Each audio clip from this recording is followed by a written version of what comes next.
On va continuer avec l'actualité culturelle. Michel Tcherouti nous emmène ce soir au Festival de musique classique de Verbier dans les Alpes suisses. Regardez, on se retrouve juste après.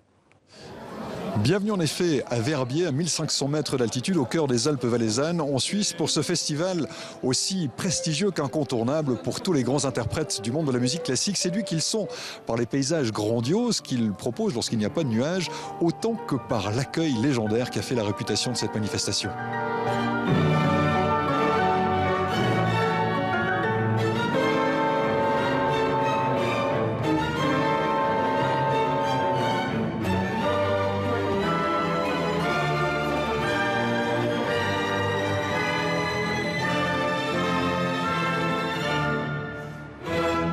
Depuis 24 ans, Verbier s'est fait la réputation d'accueillir les artistes majeurs de la musique classique, celles et ceux qui savent émouvoir le public, qui respectent la partition et la dépassent, une évidence qui est pourtant loin d'être évidente.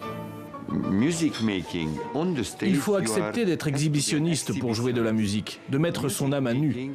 Si vous êtes timide, vous ne pourrez pas émouvoir le public. Bien sûr, il faut le faire avec goût.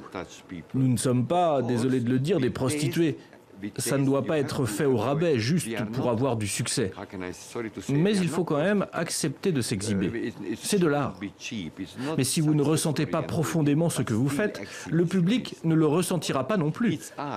Le public est le baromètre du musicien. Si vous jouez de manière trop cérébrale, alors la musique ne touchera aussi que la tête de l'auditeur. Mais si la musique part de l'âme et du cœur, elle atteindra aussi le cœur de l'auditeur.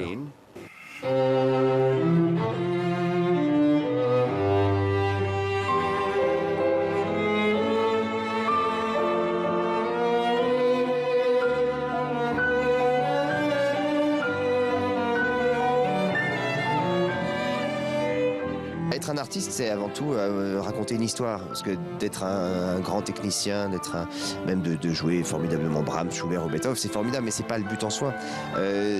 C'est vraiment la substantifique moelle qui est important. C'est ce qu'on a à dire, c'est ce qu'il y a en nous. Donc je crois que c'est tout l'apprentissage. Alors on l'acquiert avec le temps, on l'acquiert avec l'expérience. On l'acquiert avec les rencontres. Moi, j'apprends énormément de mes aînés, mais aussi des plus jeunes. Quand je joue avec Edgar Moreau, j'apprends de lui. Quand je joue avec Gérard Cosset, qui a l'âge d'être mon père, j'apprends de lui aussi. Quand je joue avec un grand chef d'orchestre, j'apprends. Donc, je pense que c'est toutes ces choses, toutes ces rencontres et la vie qui fait qu'on évolue et qu'ensuite on met ça dans sa musique et qu'on le fait passer.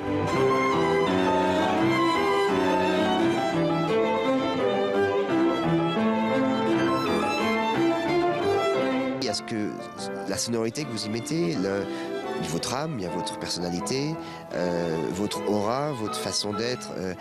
C'est assez fascinant comme dans la même œuvre, en quelques mesures, en quelques 15 ou 20 secondes, vous écoutez 3 violonistes à la suite dans la même pièce et vous allez instantanément avoir ou une émotion ou au contraire pas du tout, ou vous vous rendre compte qu'il y a une grande souffrance chez l'un, chez l'autre une légèreté. Enfin, c'est fascinant comme malgré ces notes qui sont les mêmes, on arrive à avoir des résultats qui n'ont rien à voir.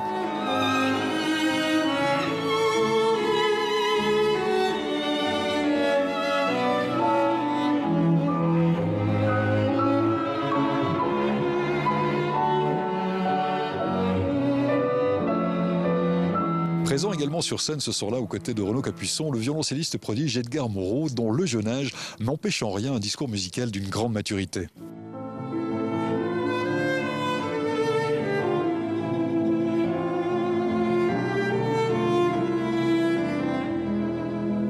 Toute ma vie a été très précoce, mais j'ai été propulsé dans le monde professionnel quand j'avais 17 ans. C'est-à-dire qu'à 17 ans, je me retrouvais à Moscou, à Hong Kong ou à Los Angeles tout seul, à voyager, à parcourir le monde, à faire des concerts, etc., et à me professionnaliser en fait, et à apprendre à vivre très tôt par moi-même. Effectivement, en musique, on a besoin d'avoir vécu des choses pour pouvoir s'exprimer, et on a besoin d'avoir compris des choses, on a besoin d'avoir des interrogations, pardon. On a besoin de beaucoup de choses, on a besoin d'être sûr de soi, mais on a besoin de doutes aussi, et donc il y a tellement de choses qui comptent pour nourrir notre discours musical.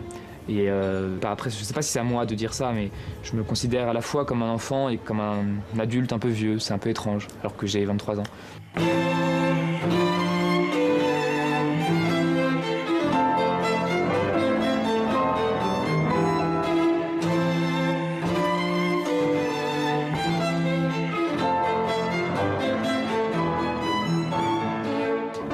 cet aspect-là, puis il y a l'aspect aussi plus terre-à-terre, entre guillemets, où aussi, comme j'ai très tôt beaucoup joué, très tôt fait beaucoup de répertoire, quand on commence aussi à jouer les œuvres pour la 10e fois, pour la 15e fois, pour la 20e fois en concert, on se les réapproprie, on essaye de les réinventer, on essaye de...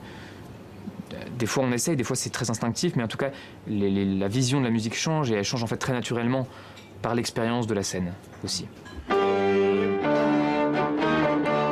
Un grand interprète, c'est donc se mettre à nu pour nous raconter en musique une histoire avec sa propre sensibilité, elle-même nourrie de sa propre vie.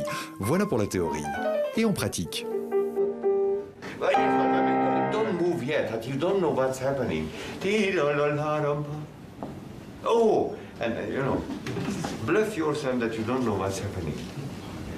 The most important thing is... Lorsque vous jouez de la musique, la partie purement corporelle, mécanique, devrait n'être que secondaire. C'est la chose la plus importante.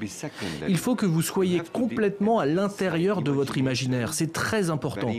Et quand vous chantiez ce que vous jouez et laissiez le subconscient diriger vos muscles. C'est ainsi que vous pourrez laisser les émotions vraies s'exprimer. Mais pour y parvenir, il faut bien sûr beaucoup travailler techniquement, répéter inlassablement les gestes, afin de ne plus craindre les fautes.